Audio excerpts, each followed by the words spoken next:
اور اسی میں اس کی عزت بھی ہے۔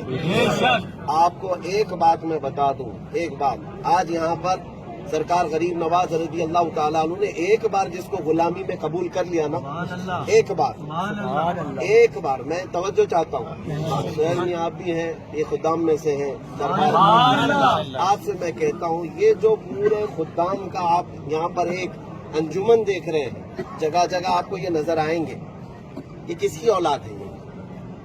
یہ کہاں سے ہیں ان لوگ؟ میرے علم کے مطابق سنو، میں آپ کو بتاؤں، سرکار غریب نواز رضی اللہ تعالیٰ عنہ نے اپنی حیات میں خدمت کے لیے خواجہ فخر الدین گردیزی کو جو قبول فرمایا، خواجہ فخر الدین گردیزی رحمت اللہ تعالیٰ علیہ غریب نواز کے وہ خادم ہیں کہ بعد انتقال بھی اگر احاطے غریب نواز میں کوئی اور آرام کر رہا ہے تو صرف فخر الدین گردیزی ہے۔ میری بات صحیح ہے؟ سرکار غریب نواز کے احاطے کے اندر جہاں آپ روزے میں حاضر ہوتے ہیں، چھوٹا سا ایک دروازہ ہے، اس کے اندر حضرت خواجہ فخر الدین گردیزی آرام فرما رہے ہیں۔ غریب نواز نے جس کو زندگی میں اپنی غلامی میں قبول کیا، پوری زندگی غلامی کرتے رہے، وفات کے بعد بھی اپنے قدموں میں سلایا، اتنا ہی نہیں 700 سال گزر گئے، اولاد کو ابھی بھی دربار میں رکھا ہے۔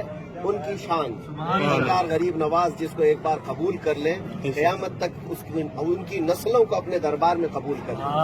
بس اسی غرض سے ہم بھی حاضر آئے ہیں کہ آج سرکار ہمیں اپنے غلاموں میں قبول کر لیں، تاکہ آنے والی ہماری نسلیں بھی آپ کا صدقہ کھایا کریں۔ اللہ تبارک تعالیٰ کا بڑا انعام و اکرام ہے کہ ہمیں اس جماعت میں پیدا کیا جنہوں نے اولیاء کو اپنا سردار تصور۔ اللہ تعالیٰ نے ہمیں ان منافقوں میں سے نہیں بنایا جو اولیاء سے بغض اور عداوت رکھتے ہیں۔ بہرحال میرے عزیزوں، یہ غریب نواز کیوں ہے؟ اس لیے کہ بزرگوں نے فرمایا ہے، تیرے در کی یہ کرامت بارہا دیکھی، تیرے در کی یہ کرامت بارہا دیکھی، غریب آئے اور ہو گئے غریب نواز۔ پہلے تو خود غریب بن کر کے آئے تھے، لیکن بعد میں وہ خود ہی غریب نواز ہوئے، یعنی غریبوں کو دینے والے بن گئے۔ یہ تیرے در کی کرامت ہے۔ الحمدللہ آج ہم جو کچھ بھی ہیں یہ غریب نواز کی قدموں کی برکت ہے۔ ہماری زبان اپنے آپ سے نہیں چل سکتی جب تک ان اولیاء کی پشت پناہی نہیں۔ میں یہ سمجھتا ہوں کہ ہندوستان کی سرزمین جس پر اس سلطان کا راج ہو، یہاں اگر ہماری زبان بغیر کسی خوف کے کھلتی ہے تو صرف اتنی بات یاد رکھنا، ہماری پشت پناہی یہ غریب نواز۔ ایک بار ان کے پیر و مرشد خواجہ عثمان ہارونی نے اپنے شاگردوں کو بلایا، جس میں غریب نواز بھی ہیں، خواجہ حمید الدین بھی ہے، اور بھی کئی اولیاء کاملین جو ان کے وقت کے تھے، سب کو بلایا۔ توجہ چاہتا ہوں یہ غریب نواز کیوں ہے؟ بلایا اور کہا کہ تم اپنے اپنے مجاہدے اپنی اپنی عبادتوں میں کہاں تک پہنچے، کہاں تک تمہاری طاقتیں اور تصرفات پہنچی، مجھے دکھاؤ۔ تو ان کے ہم عصر جو اولیاء تھے سبوں نے اپنی اپنی کرامتیں دکھائی۔ ایک بزرگ نے اپنے مسلح کے نیچے سے سونے کے سکے نکالے اور رکھ دیا کہ حضور جب چاہوں سونے کے سکے میں نکال کر حاضر ہوں۔ ایک اور بزرگ ہیں، انہوں نے ہیرے نکال کر کے دکھائے۔ اسی مجلس میں بیٹھے ہوئے سب تھے۔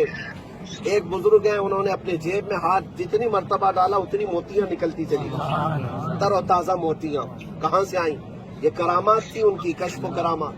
سبوں نے اپنے اپنے تصرفات اپنی اپنی طاقت دکھائی۔ پیر و مرشد نے کہا معین الدین تم کیا دکھاؤ، تم کہاں تک پہنچے ہو؟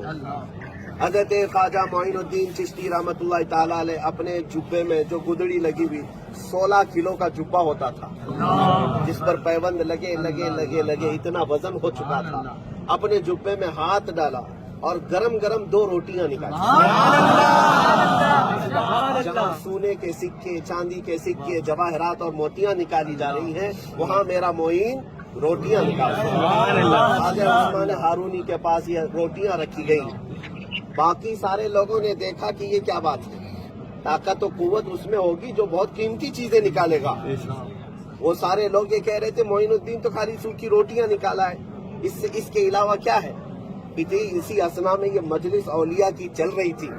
دروازے پر ایک فقیر نے آواز دی کہ میں بڑا بھوکا ہوں، یہ اہل اللہ کا گھر ہے، یہاں اللہ والے لوگ رہتے ہیں، کوئی مجھے کھلا دے۔ وہ دروازے پر بار بار دستک دیتا رہا، دروازہ کھولا گیا، خواجہ عثمان ہارونی نے کہا اس فقیر کو بلاؤ، اور جن اولیاء نے وہ سونے کے سکے نکالے تھے وہ اٹھا کر اس کو دیا، پھر جنہوں نے چاندی نکالی تھی وہ اٹھا کر دیا۔ وہ فقیر کہنے لگا مجھے ان تمام چیزوں کی ضرورت نہیں، بھوک لگی ہے۔ سونے کے سکے بھی اس نے چھوڑ دیا، موتیاں چھوڑ دی، کہا مجھے بھوک لگی ہے، کیا چاہیے؟ کہا جو آپ کی گود میں جو 2 روٹیاں وہ مجھے۔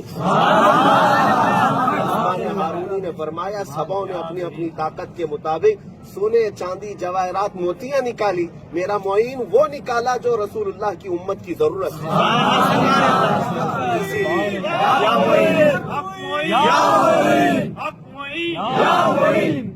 کبھی تو کوئی نوازے میرا خواجہ سدا نوازے، کبھی تو کوئی نوازے میرا خواجہ سدا نوازے۔